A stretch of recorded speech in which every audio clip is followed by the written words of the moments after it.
So section 5.1, number 33. Cooperate with me. All right.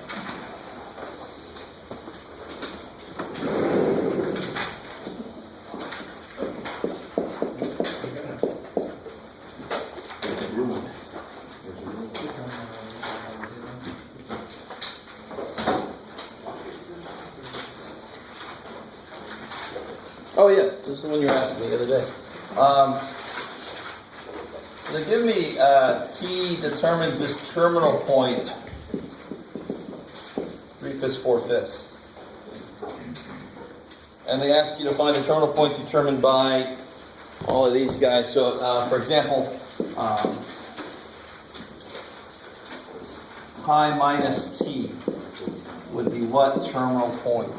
So if I'm at the terminal point 3/5, 4/5, what quadrant is that in? Yeah. And let me see if I can tease some more stuff out of you. Can anybody tell me? Let me see if you guys can get this. Well, let's just do it like this. This will be 3/5, 4/5 pi. And if you double check it, yeah, I mean 3, 4, 5 triangle, that comes from Pythagorean theorem. So if you actually try to square these and add them, they will do what? What do they do? Equal 1. So we know it's on the unit circle, everything's kosher. So I'm there. So I'm at this certain angle. I'm at, so here's 1. So if I rotate through a certain amount, that's what T means, is that radian measure that I go through. I'm going to end up at this terminal point 3/5, 4/5. Pi is 180 degrees. Pi. So, for example, if this were, let's just say this were 60, well, let's make it, 60 degrees. Let's pretend like it was 60. 180 minus 60 would be in what quadrant? The second quadrant, right? And in fact, if you think about it, whatever this measure is, whatever this degree, this radian measure actually is, 180 minus it is going to be just that. 180 minus it's going to be how far back it goes from 180. Does that make sense? It's kind of like a reference angle for it in the second quadrant. Let me try this again. This is pi. I know that if I go T away from the x-axis this way, I end up at that terminal point. Let me let all that sink in. It's a loaded statement. So what this is asking, actually, if you look at it, it says go from pi back T. So if I go from pi and I go back T, what terminal point will I have to end up at then? Yes, sir? Negative 3/5. Yeah, I have to be negative 3/5. Yeah. 4/5. So this is basically just saying you change the signs? Yes, but you got to be careful which side do you change when. Yeah. Right. Does that make sense? Yeah, I didn't understand what it was asking. So for pi plus T, then... Yeah, so I think part C is pi plus T. Part B is negative T. We'll look at that in a second. So if it was pi plus T, what quadrant will I be in now? 30. If I go pi, this is pi minus T. Pi plus T will now be the third quadrant, which is where X and Y are both Negative. negative. And it's the same terminal point. Do you guys understand that? It's the whole reason that I only have to memorize the first quadrant stuff. Because if I go that far, if I know what 30 degrees does, and I'm 30 degrees away from the x-axis, I know what the terminal point is. I know what the sine and the cosine, I know all those things. I just have to be careful about where the hell am I and who's negative. So the way that they kind of do this is not, well, it's the idea of reference angle, they're just not saying it. They're kind of making you do it without realizing that that's what you're doing. So pi plus T would be in the third quadrant. That's simple enough. What about negative T? Where would that be? Fourth quadrant. Yeah, it's like 0 minus T, right? So it's in reference, and it's like T is 0 plus T. So you start at 0 and you go T forward. So negative T is like 0 minus T. So now I go T back, and of course I'm going to end up, what's going to be negative now? Or the Y. The Y piece will be negative. So it'll be 3/5, negative 4/5. And the last thing is, now this is the, what happens whenever I add 2 pi to something? Went all the way around. Who's text? Lifeline. What happens when you add 2 pi? I have a feeling that's probably not what you're saying. If I add 2 pi, how far around do I go? 2 pi is a full revolution, right? So then I come back to the same damn place, everything's the same. So when I add 2 pi to an angle, it's sort of, I end up in the same place. So you might as well not just have 2 pi, it's just t. There will be reasons why. Remember that one I showed you the other day where it was corkscrewing around and you can kind of see the circle going back? So if I add a third dimension and I draw a circle, but I'm always going up a little bit, going around by 2 pi, if I add 2 pi to an angle, I'm actually further and higher up. So I'm making my spring. Every time I do it, the circle's the same. It's just at an increasing angle. Does that sort of make sense? So this idea that everything we're doing is periodic. Of course it is, because it's a freaking circle. I keep coming back to the same place. Oh, God. Right, so for example, remind me what sine of 60 degrees is. Yeah, is it 1/2? Does everybody agree? Yes. Could be wrong. They correlate for the y. Yeah, what's the sine like? 1/2. It's 1/2. What is sine like, x or y? Y. Sine likes y. Is 60 degrees closer to y or closer to x? Closer to y. So since sine likes y, and I'm close to y, sine should be big. So is it 1/2 or root 3 over 2? Alright, it's a little better. So cosine of 60 would be small, because it's far away from where it likes it. It's like, oh shit, I'm scared. Yeah, So what we were answering is like what point it's at. It would be 1/2 root 3 over 2, right? oh, I Opposite see. sign. So we're saying So we were talking about I the like x coordinate. it. I like it. So trig functions, cosine and sine specifically, because the other ones are kind of ratios of those. Sine and cosine are the y and x piece of the terminal points. So that very first section of 5.1 talks about terminal points. And once we introduce trig functions, they pluck off pieces of the terminal points. Right? Tangent takes the ratio of the pieces of the terminal point. Does that sound familiar? Right, because what's tangent defined to be? Y over x, I like it. Or otherwise, sine over cosine, kick ass. So it takes the y piece divided by the x piece of the terminal point. I like it. Sort of good. Okay, good. So sine is very specific. It says what's the y piece of the terminal point for an angle of 60 degrees. Yeah. So the tangent for that would be just square root of 3.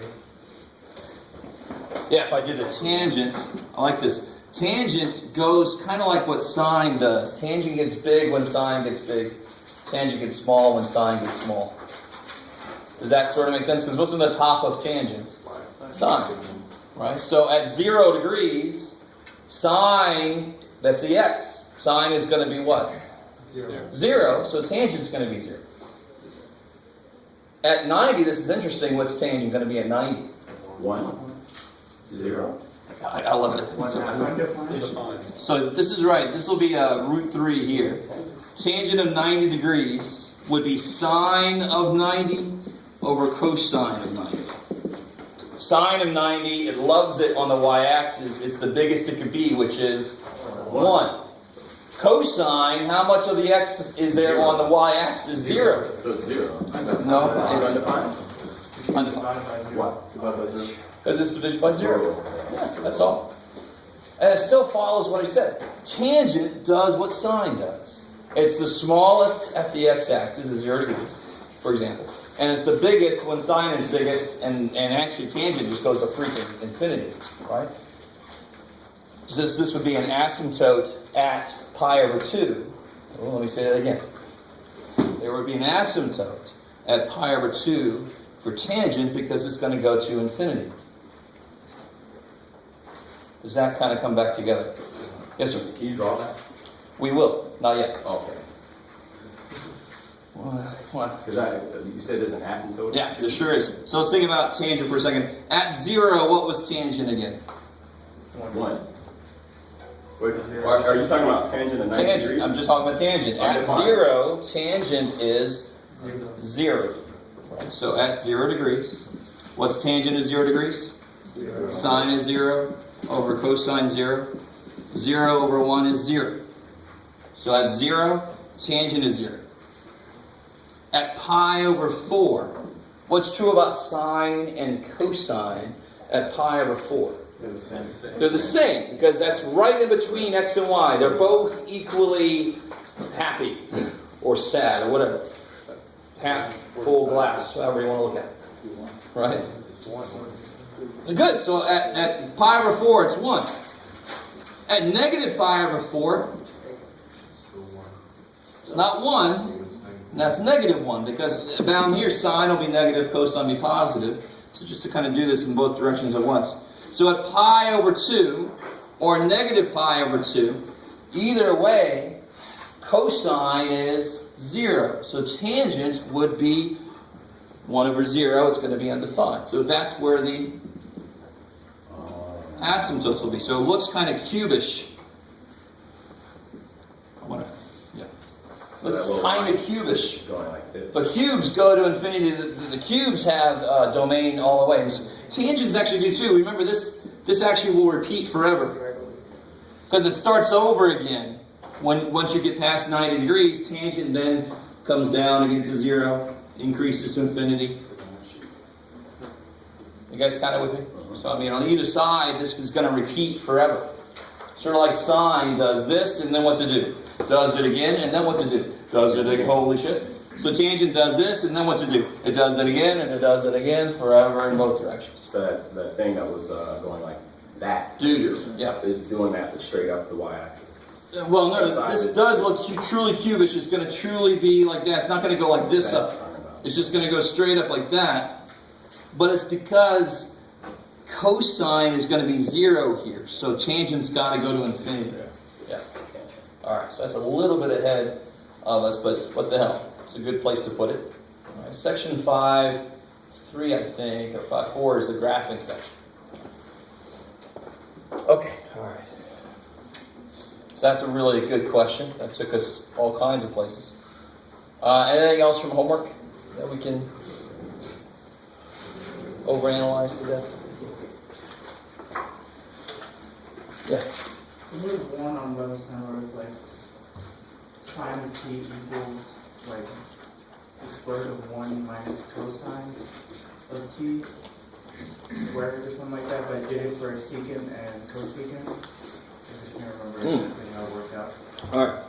So we have a series of things that we have to do to get us. We're going to end up having gone through section 6.3 today. So there's a few things, like I told you last time, that there are a few formulas in section 6.2, I think, that we still have to do.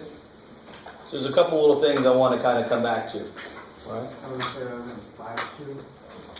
Yeah, so 5.2 is where they first introduced the identities. So we haven't really explicitly talked about the identities yet. We sort of did, but we haven't really fully put them up here yet. Anything else from homework? Because we're going to get to that in a second. That's using the identities. All right, so let's do this. Let me start there. Why not? I got a little list of things I want to make sure that I hit.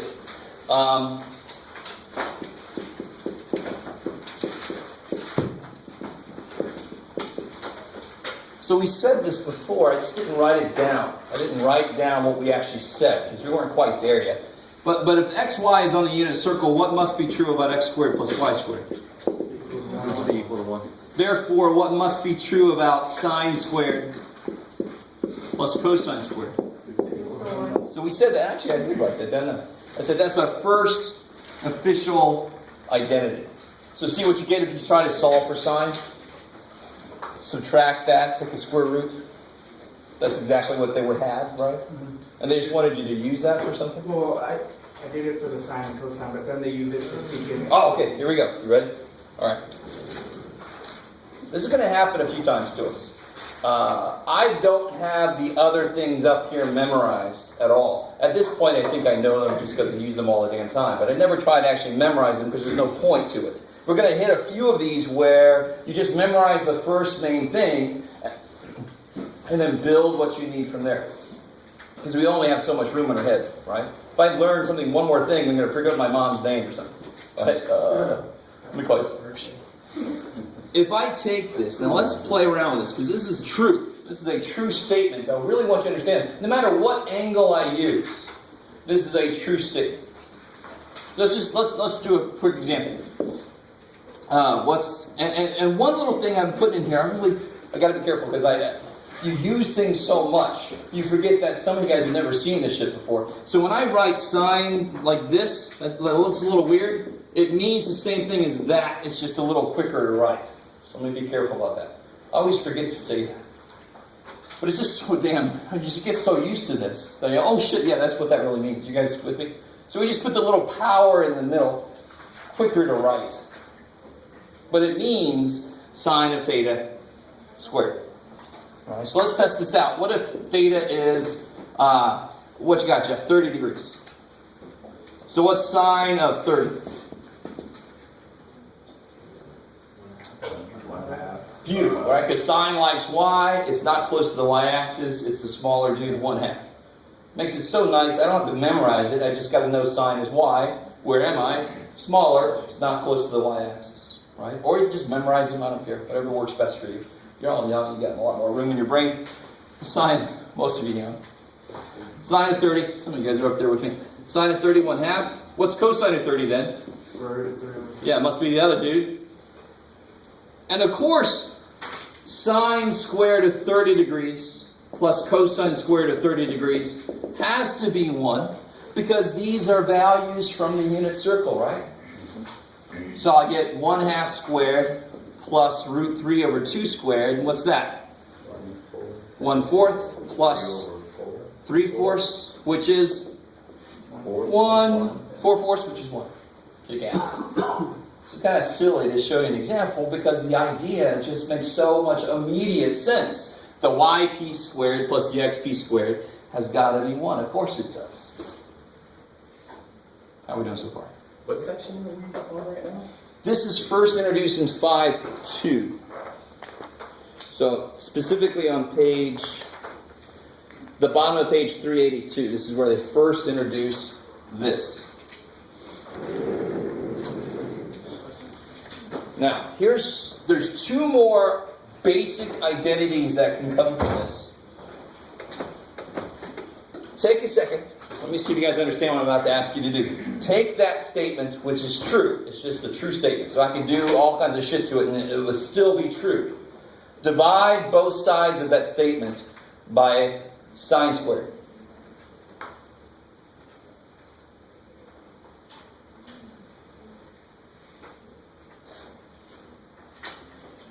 We'll see if you guys notice something.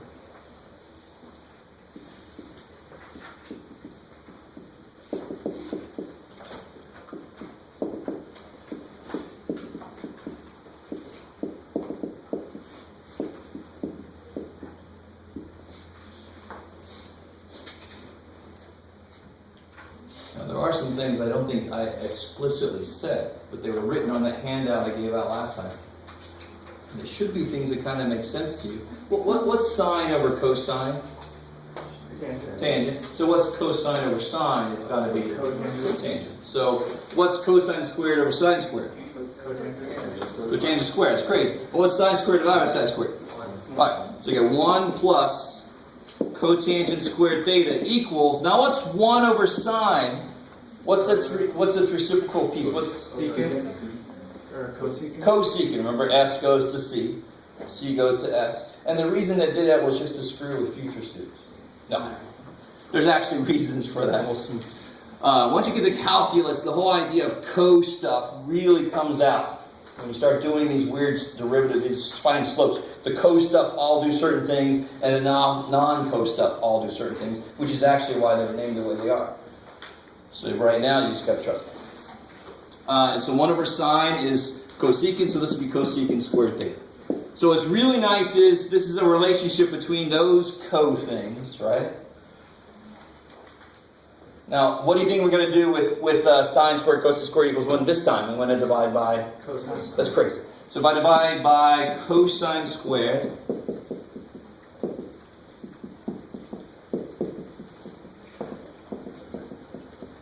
again, I really desperately want you to understand what I'm doing. The top of that is a known fact, right?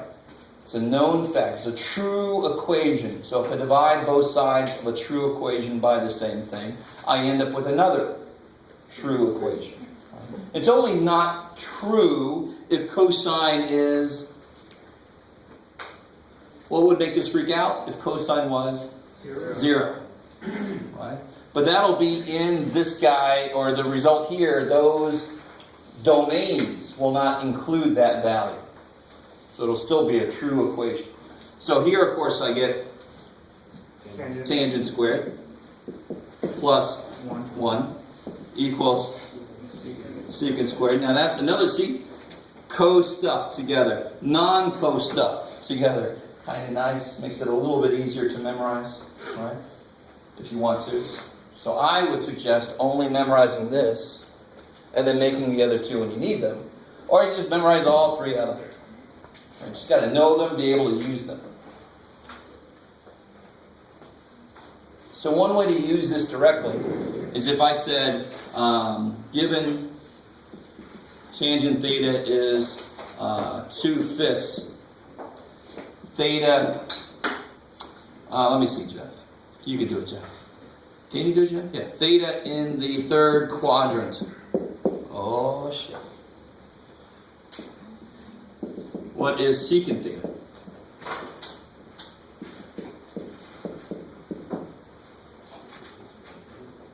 That's 2/5.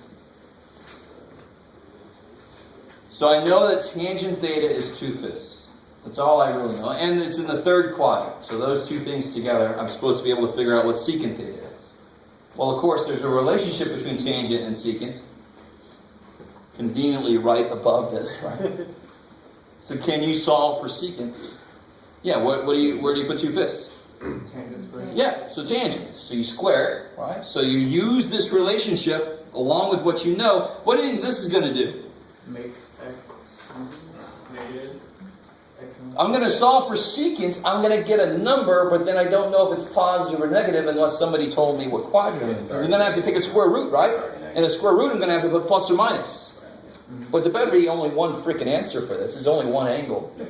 And this is what's going to tell me which one to pick. It'll be negative. There were some of those in the homework. There were some of those in 6. Cool. I'll give you another way to do these, which are more generally useful. But this particular problem is you can just use this directly. So if I plug this value in, I'll get 2/5 squared plus 1 is secant squared.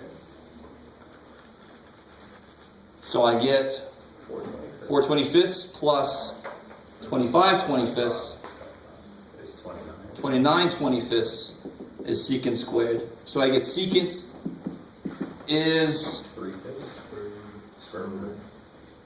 square root of 29 over 25, right? Yeah, there's a So root 29 over 5 plus or minus, but I know it's got to be minus. minus. Why do I know it's got to be minus? Because secant is related to, what's secant related to?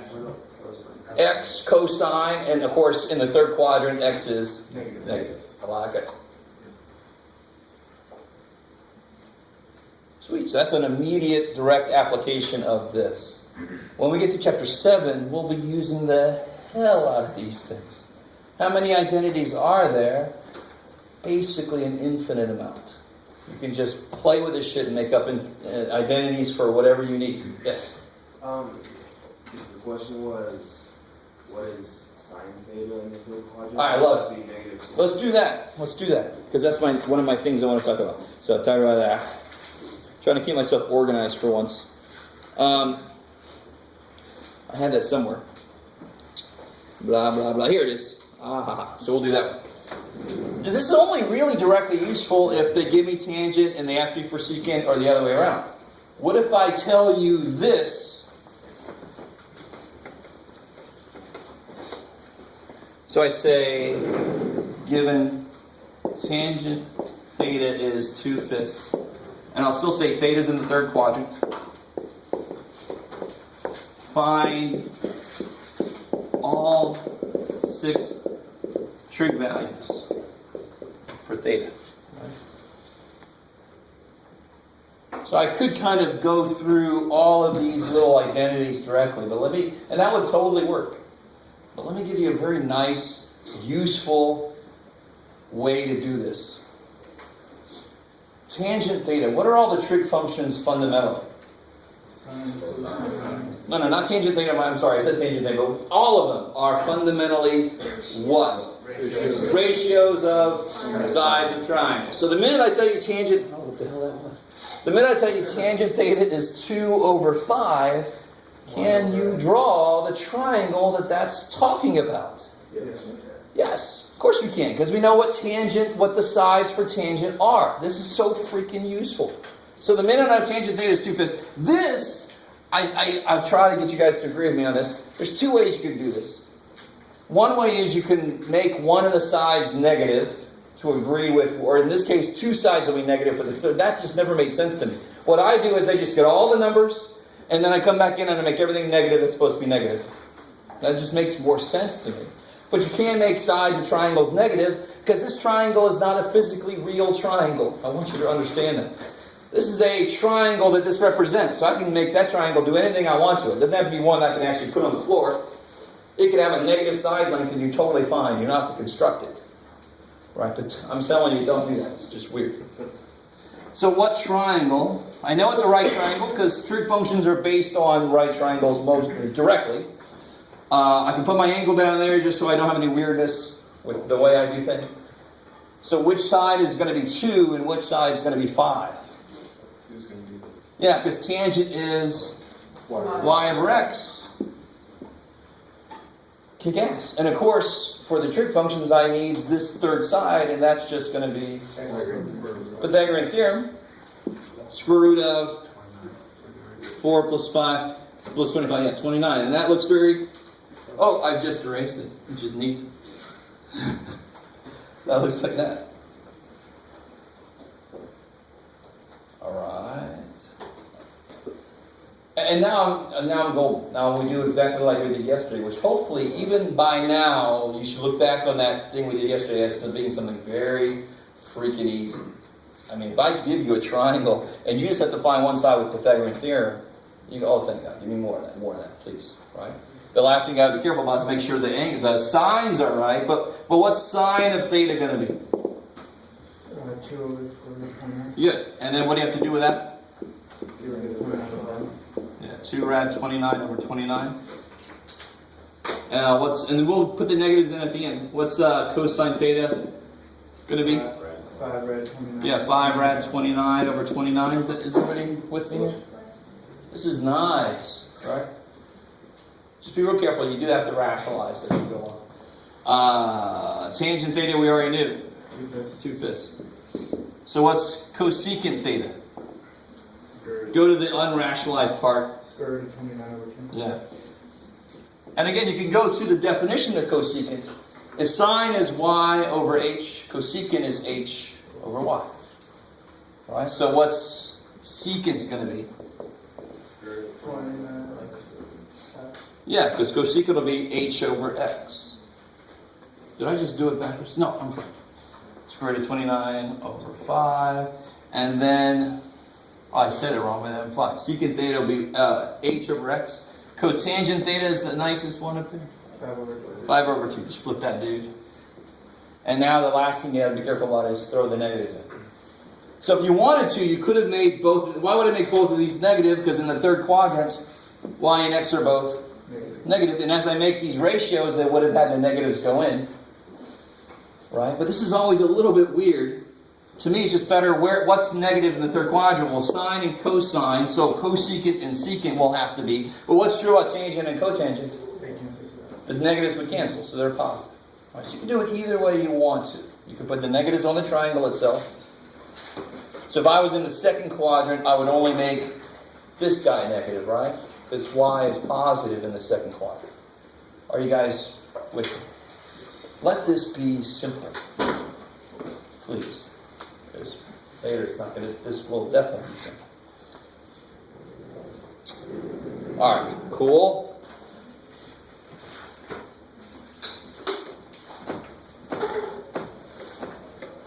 Oh, I kind of mentioned this earlier, but take a second and see what you can do for this here. What's the, oh, you can do it, Jeff. What's the cosecant of 750 degrees?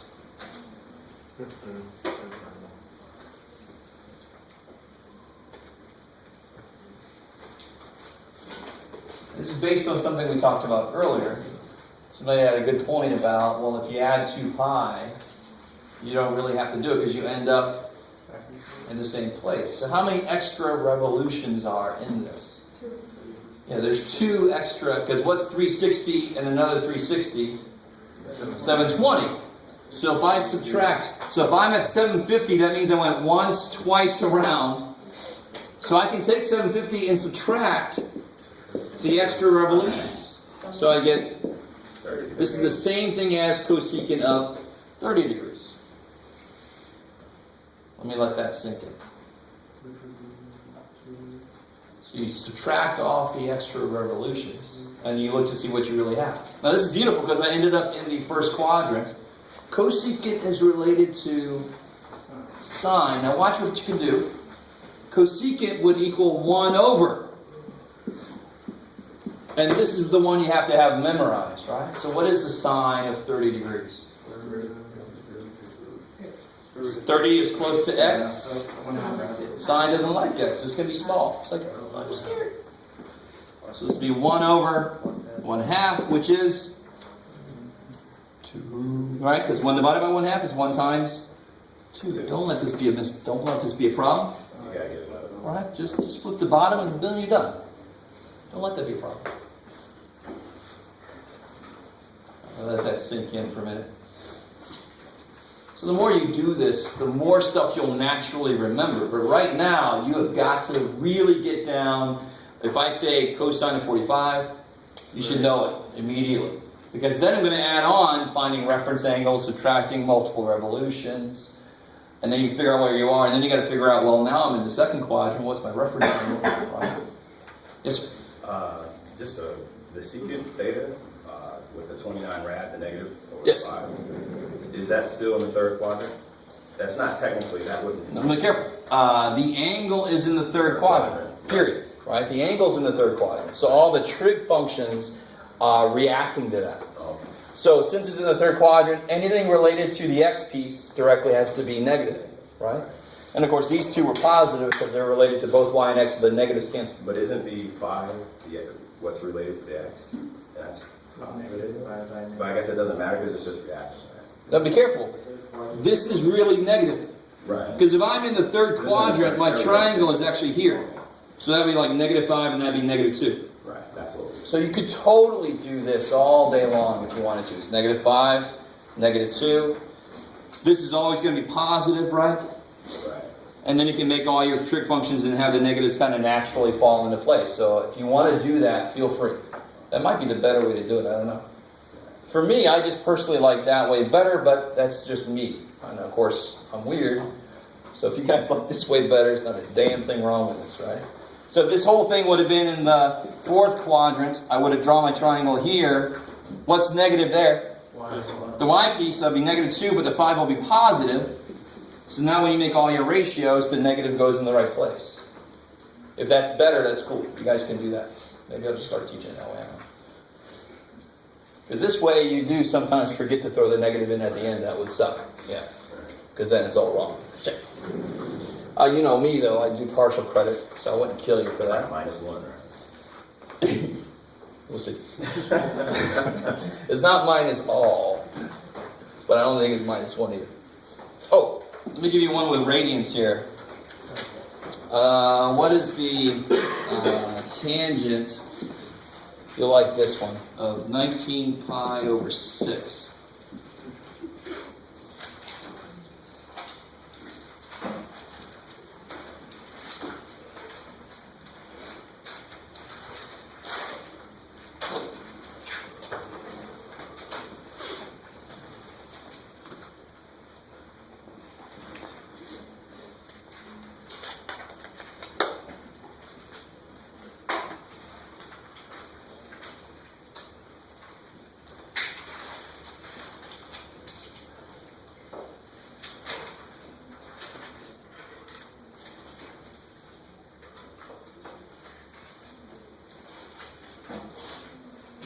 So what's the full revolution in radians? 2 pi. Right? So try to take away from this, because this is definitely more than a full revolution. Take away a revolution, and if it's still bigger than 2 pi, take another revolution away, right? Does that kind of make sense? So I keep subtracting 2 pi until I get this to be a normal value. Something in between 0 and 2 pi.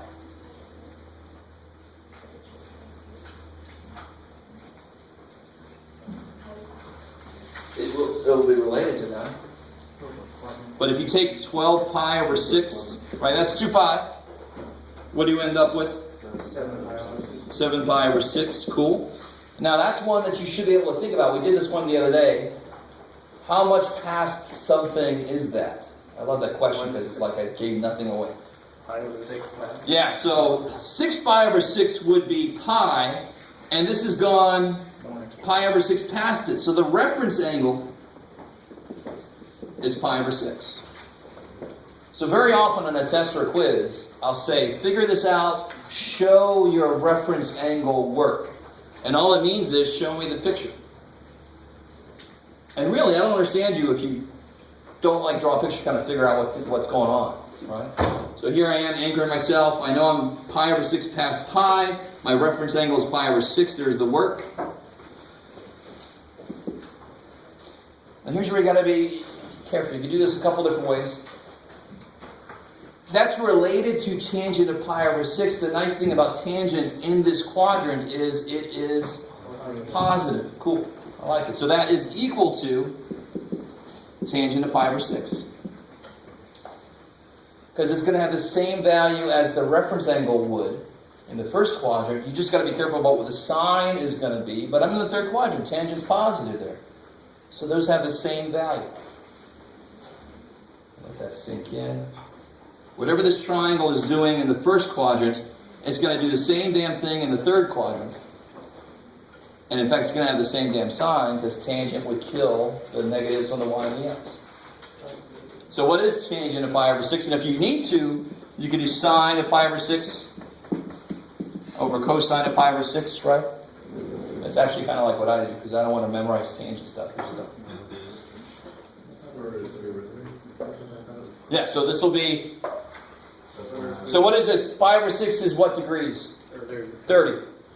So it's close to the x-axis. So sine should be small. Cool. So sine of pi over 6 is 1/2.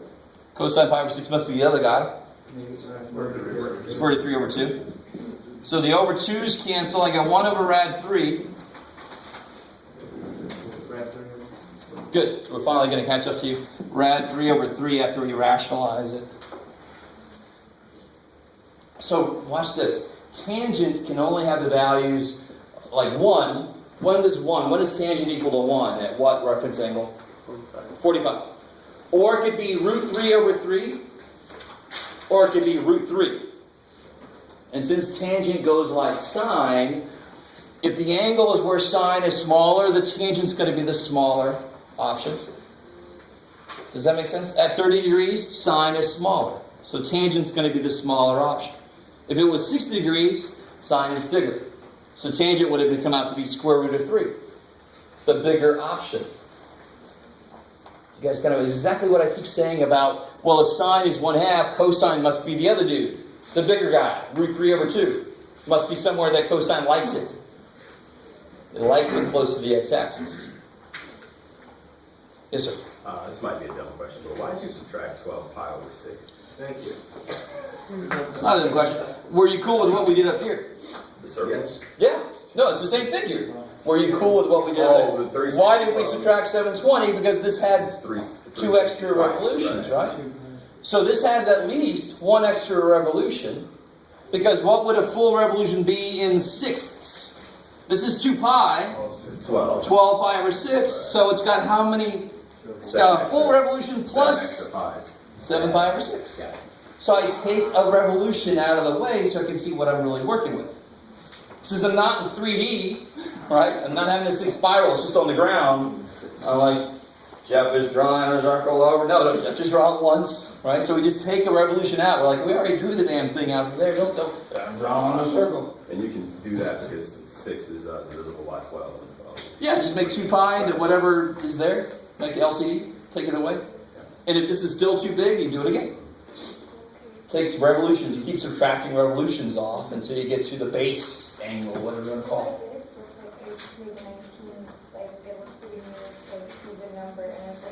Alright, sweet. So a whole other way to do this, I love it, is you did what now? You based it off of? The even number, and I was like, there was an 18 pi there, so I have an extra pi over 6. Beautiful. So another way to do this would be pi over 6 more than 18 pi over 6. And what's 18 pi over 6? 18 pi over 6 is 3 pi. So that would be 1 pi, 2 pi, 3 pi. And then your pi over 6 more, hey, it's the same damn thing, right? It's a whole other way to do it. I love it. Kick ass. That's actually the way I would do it. So I always relate it to, it doesn't have to be 2 pi. You just relate it to some multiple of pi. Why? Because what's a reference angle defined to be? How far away you are from the x-axis. And what's the x-axis? It's either going to be 0 or 2 pi, or pi.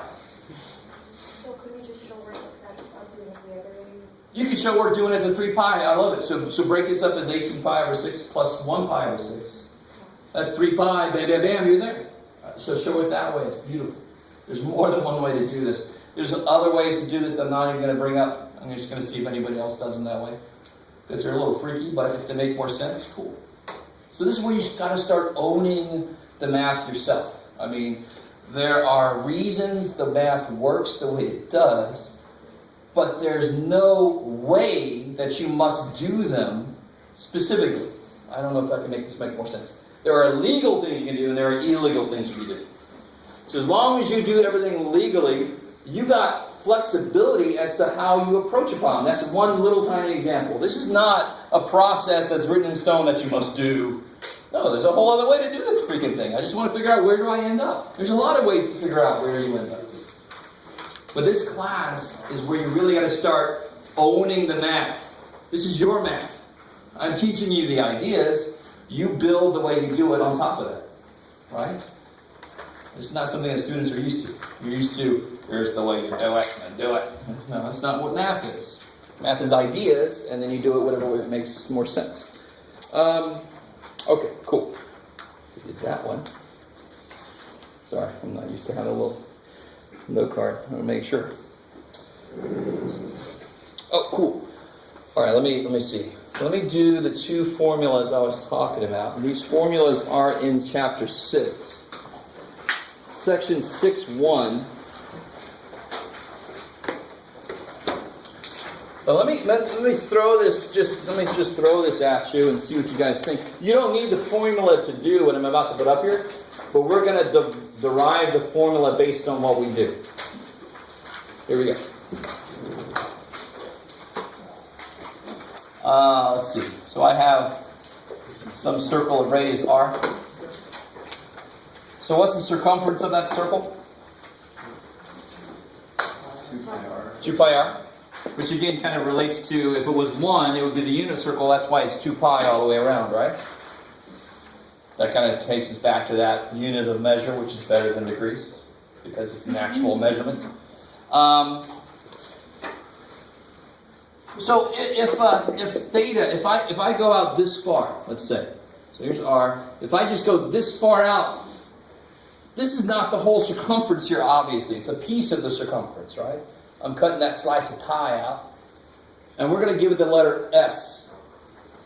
And S stands for arc length. Don't ask me. There's no S in that word, in that phrase. But just deal with it. It's too damn bad. S is arc length. That's how long that arc is. Don't overthink this, though. Don't even look at the formula. Just, if theta is pi over 6, can you figure out how long this is? Because what is it all the way around?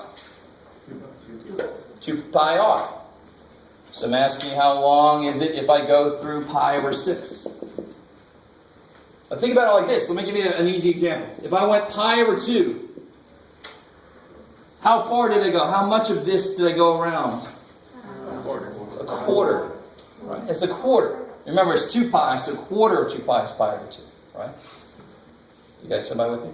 So then this arc length for this would be 1/4 of this. So you just divide that whole thing by 4. Yeah, so then I would get 2 pi r over, 4, 6. Five. Over to. no, I'm thinking about it, no. 1/4. It'll be 1/4 of this, right? And radius, we don't know for this problem, right? Doesn't matter. Doesn't matter, exactly. So this will be divided by 4. So what would this be? 1. Five. 1 pi r. Five. Half pi. Where's the 8? I'm sorry. Pi over 2 times r, right? Yeah. All right. Now try it for this one. Do the exact same thing we just did. Think about it. Where'd that one, real quick, where'd this 1/4, where'd that come from? The quarter. It came from pi over 2 divided by, 4. so pi over 2, what's the whole way around? 2 pi. That's really where we came up with 1/4, right? And now try again with pi over 6. Don't even think of this as a process. Just how would you figure it out? What did you first have to figure out? How far? What percentage did I go so far? So if I'm at pi over 6, what percentage of the whole way around have you gone? Try to get that. You can do it. 12. I have faith. Yes, sir. Oh, don't, yeah. The answer is sort of staring you in the face there. Because you already see what we did for pi over 2. I think somebody already said it up here, but hopefully nobody heard it. So if to figure out 1/4, I took how far I went divided by the total. Of course, that's how you get a percentage, isn't it? The percentage is what you did divided by the total. So what do we do? Pi over 6 divided by the total gives me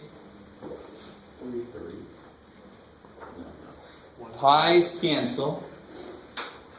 1 divided by 6 divided by 2 is 1 divided by what total?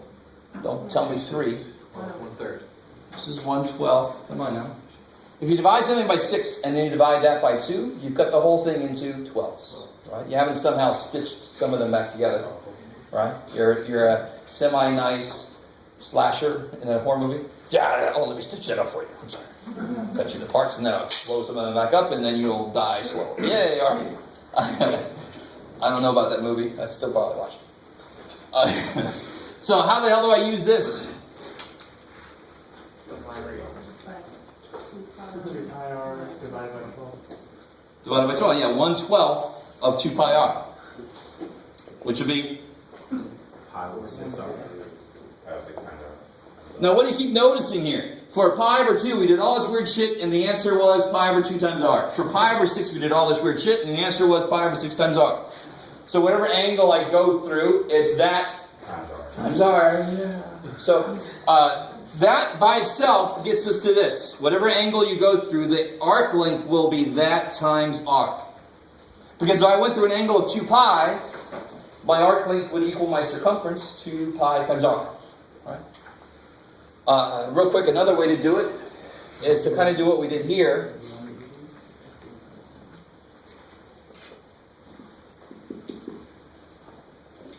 So if I go through, and by the way, this is on page 437. So if I go through some angle theta, right, and I do that, now how do we figure out whatever angle I go through, we divide it by 2 pi? So this is the fractional part of the whole thing that we've gone through. If you reduce this, don't you get r theta? That's going to be s. So that's really where the formula comes from, but you just kind of do it and see the pattern and get the formula from there. So that's how you get arc length. Alright, cool. I keep having a weird arc length asylum in my head now. It sounds sort of like arc. No Batman people out there? Okay. I got it. Thank you. I got it. I didn't You know. know, I got it. Just wasn't worth commenting on. Again, this is true, actually. What's that? Bats in my belfry. This is so true. But I decided not to become a superhero. So what about area? What's the area of this whole circle? And I showed you guys the thing about, did I show you that? About where that formula comes from? where I cut this into pieces? You guys remember that? Did I show you that? And you flip it out and you put the bottom underneath to make a rectangle. Cool. I like it. Tony's like, just say yes, go keep on. Now, we do the exact same thing for this. So if the whole thing is pi r squared, and I go through pi over 2, well, what's the area of this sector? A quarter. That's really... Yeah, the area of that sector will be 1/4 of pi r squared, right? It's a quarter of the whole damn thing. And so forth. So what does that really mean for me, though? How do I I don't see exactly the connection anymore. I don't see the pattern too well. So let's prove this one directly. We won't look for a pattern this time. Let's prove it. Where'd the 1/4 come from? So now let's say I go through some arbitrary angle theta. Where did I get the 1/4? Where'd you get that from? That's how far you travel. Yeah, the same way we did before, right? We did the angle that we went through divided by the total. Is that cool? Now if I multiply that by that percentage of the total, what cancels? Pi's cancel, so I get 1/2 theta r squared. Or 1/2 r squared theta is the more traditional way to write that. That's the area of a sector of the circle. That's the area of a piece of pie. Right? So don't teach your kids this. They'll be like, the area of this sector of pie is bigger than that. Shut up. Eat it. You got pie. Are you guys semi with me? Now here's something really, really cool. This is not a proof, which is why I didn't do it first.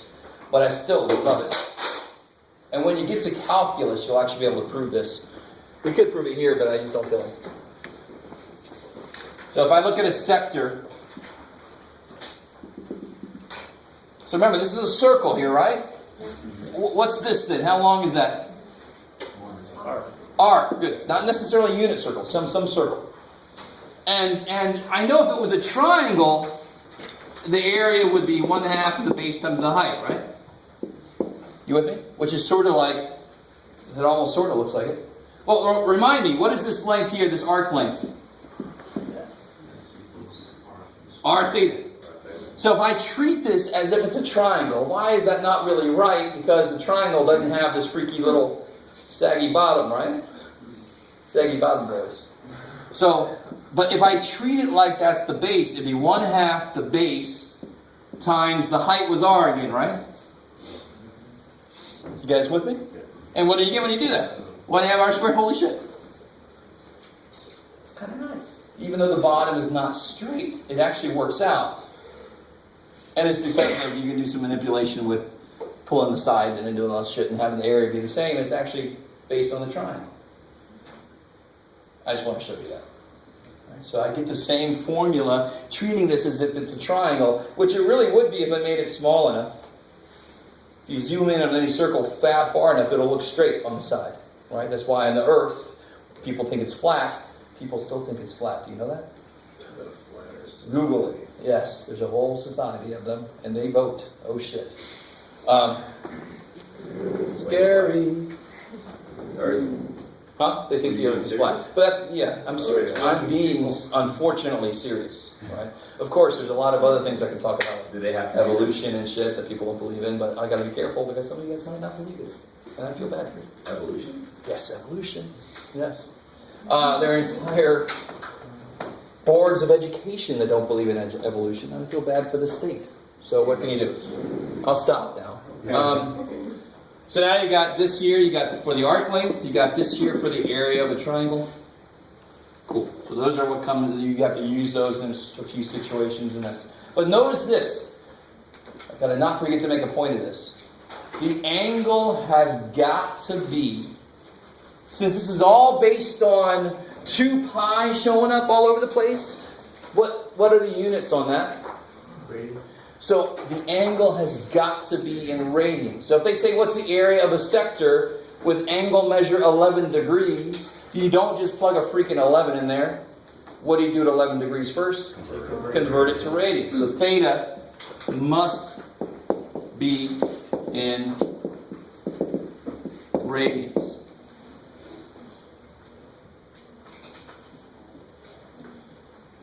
Can't make that point enough. Because some of you guys are still going to just throw the degrees in there. It's just theta. In a larger point, whenever theta is by itself, it has to be in radians because then it's a real number. Notice if I say sine of theta. Well, the sine of pi over 6 is the same thing as the sine of 30 degrees. Are you guys with me? Because the sine looks at this as just a measure of how far it's opened. Does that make sense? So that's why when I put it inside here, it could be degrees or radians, because the sine will just say, well, that just tells me how far it opened. I don't care if you give me in inches or whatever. But when it's sitting by itself, math says it better be a freaking real number now. And of course, this shit is something we totally made up. That's the real number, right? Yes, sir. Is there any scenario where you want us to use degrees instead of radians? Or should we just try to use radians all the time? Radians is always allowed. It's just that degrees part of our brain always wants to go back to degrees because we're so much more used to degrees. But you want to bring, yeah, exactly. Oh my God, let me bring up metric. But you want to bring up your comfortableness with radians. It's never going to quite get to where your degree comfortableness is. But you want to bring that up because the more comfortable you are with working with radians directly, the more time you'll save. You don't have to always be converting and shit. You can just work directly on the problem as it's given. Yes, sir. Since you're telling me about can you review the conversion formula? Oh, sure. So if I said, just like I said earlier, given theta is 11 degrees, find the arc length of that sector, right? So how do I convert from degrees to radians? Yeah, on the bottom it's got to go degrees, so they'll cancel. That's 180. On the top will be pi radians. So you can actually just put 11 pi over 180 and throw that into the formula. That's a little bit better because any decimal you write here will be an approximation, which will throw your answer off. So I would rather just go ahead and put S equals, oh, I got to tell you one more thing probably. The radius of the circle, let's say, is 7.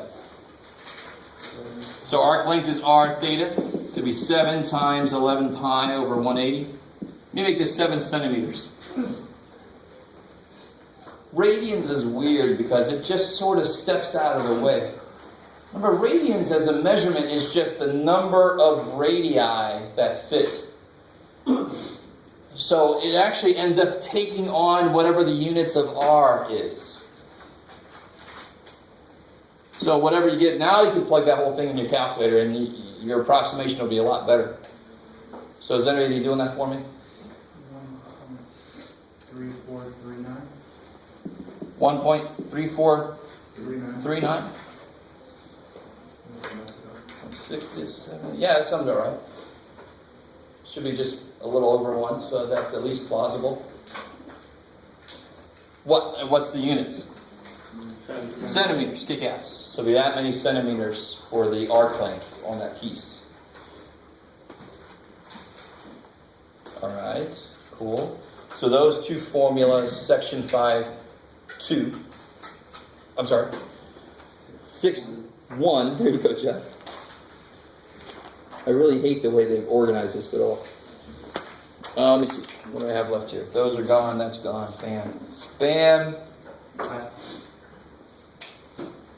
So do this for me. You guys have your calculators with you. If you don't, there's a bag of them here on the ground. Oh, it's up there.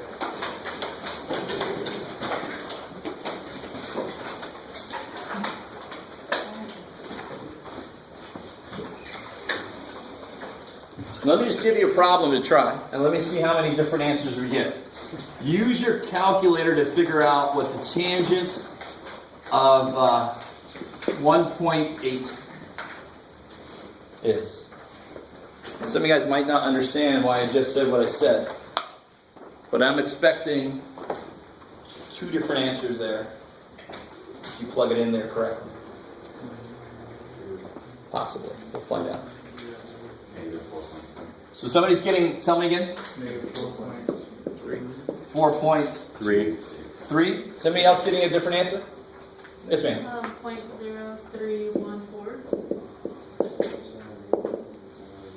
Does anybody else get that same answer? Yeah? Alright, so you feel a little better, like, I'm not going to say damn things. Somebody else. I don't blame you. It's not anybody's fault. Your battery's not dying. I obviously expected this to happen.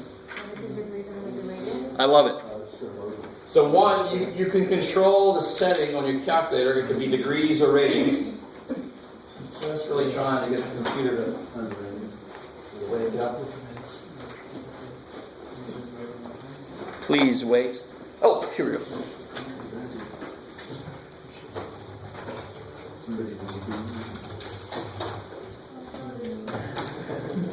So let's see, which one of these makes sense? What units is this? It's got to be radians. Why? There's no degrees on it. I like it. And 1.8, let's see if you guys can get this. Where the hell is 1.8? This is 0. This is pi over 2. What's pi divided by 2 about? What's 3 divided by 2? It's about 1.57 radians. And of course, this is pi, which is about 3.14. So where's 1.8? There's just about, right?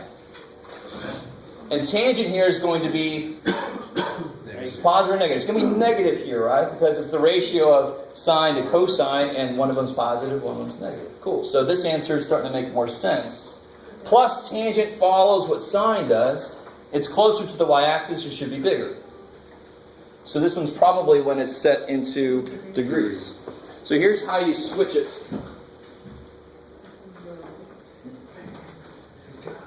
And I had a teacher once who was so evil. Normally you can tell the difference, but he devised his test, and you got to learn from my mistake. I did the whole damn thing in the wrong freaking setting. Because all the answers, you just do a quick check like we just did, but he made it so that it was plausible, the other answer. So I just kept checking, oh, it must be okay. Turned the damn thing in, and he was somebody that gave 0 partial credit for anything. So I'm like, oh, okay, thank you for that. You want it in radians, right? Not degrees. Yeah, why do I know that? There's no degrees sign. So let's see what I say. Tangent of 1.8. So let's see what I get if I don't even do anything. So I get that good. So it must be. So if you hit the mode button right here. See the mode button? Mode. Hit that mode button.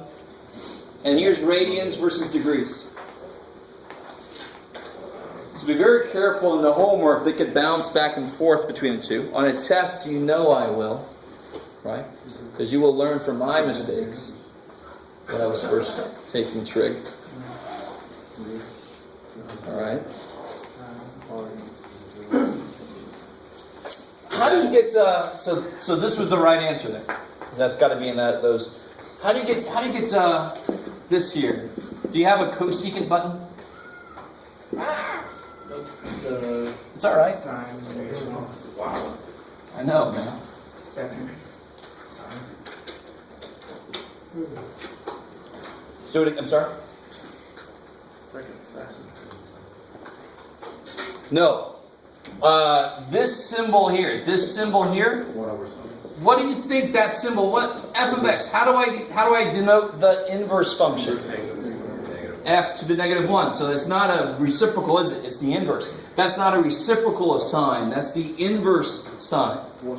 So if the input to a sine is an angle, the output to the inverse sine will be an angle. So that's totally not what you want here. This is 1 over sine of 197. So that's what you put in there. Yes, sir. So that's all. Like if we're talking about units from that, right? Because it's all radius of 1. Yeah, anytime I'm using a trig function, it's always going to have reduced form to a unit circle. Yeah. So you could do this one of two ways. You could do, well, what do I have to do first? Switch to degrees. And then I can either do 1 divided by sine 197. Yay! Or I can do sine of 197. And then hit the inverse button. Yay! All right, there's your x to the negative 1. That's your reciprocal now. I've got to be careful when I say inverse. It's the multiplicative inverse, the reciprocal button, right? X to the negative 1. Either way, I don't care. They both come out to the right answer. We still have time.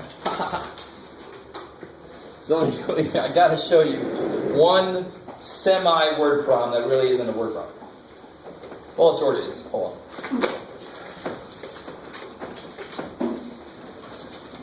Well, let's do a classic ladder against a building problem.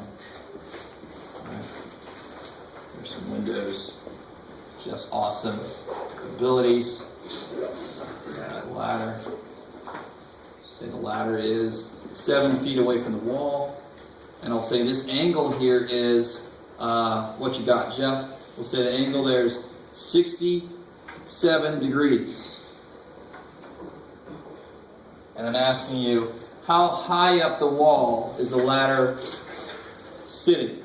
Right? I can't draw 3D well, so that's too bad for us. How high up the wall is the ladder sitting? So if I draw that triangle a little bit bigger, I've got H is the question, how high up the wall does the ladder hit? This is 7 feet across here from the base of the ladder over, and this angle is 65 degrees. 67. 67, Jeff. Hey, too many sevens in front.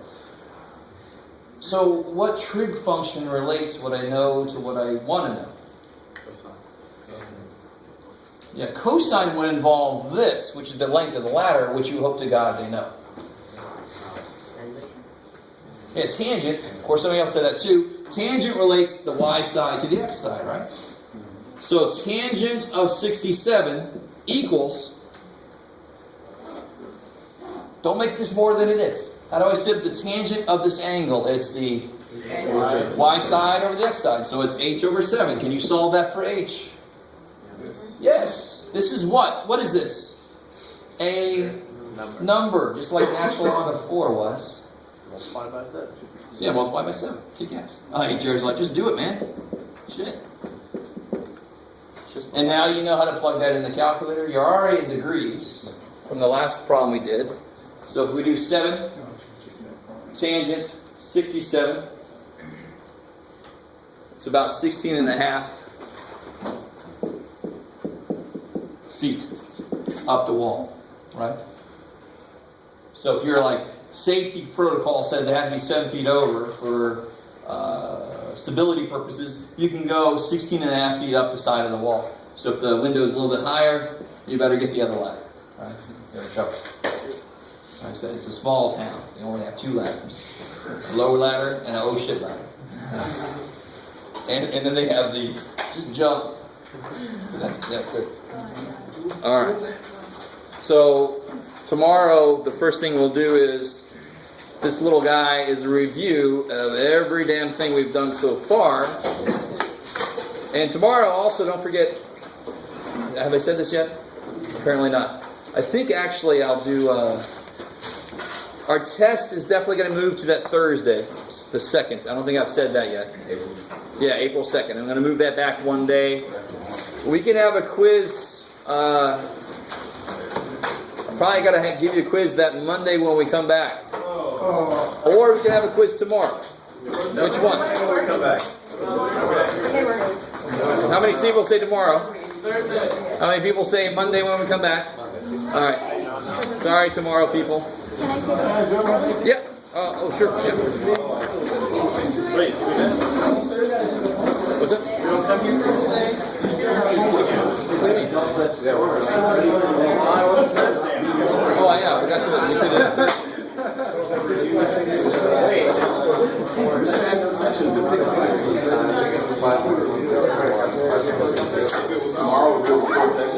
So yeah, because the input is Yeah, why not wait tomorrow? So when you set it on it'll know the input to put a 67 radians, it's going to say that's 67 radians.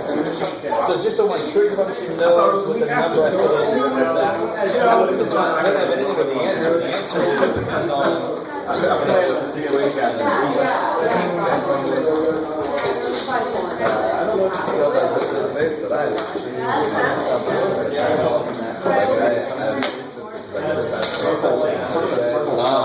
Believe it or not, once you've got the conversion formula, the rest of this will be like start any of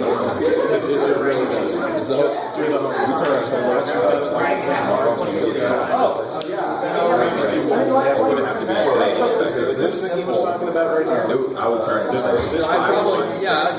Thursday. Yeah. I'll get it back to you Thursday. We're told what the And then it's the quiz. The quiz. You know that's a variance, and we know that's a constant. Yeah, I think tomorrow, because I forgot, for some reason I thought today was Wednesday. So I don't see any reason why we can't have it Thursday. So tomorrow I'm going to announce it's going to be Thursday. Okay. I think maybe everybody will be happy. Nobody wanted it tomorrow, which is fine. Some people didn't want it Monday. So Thursday will be good.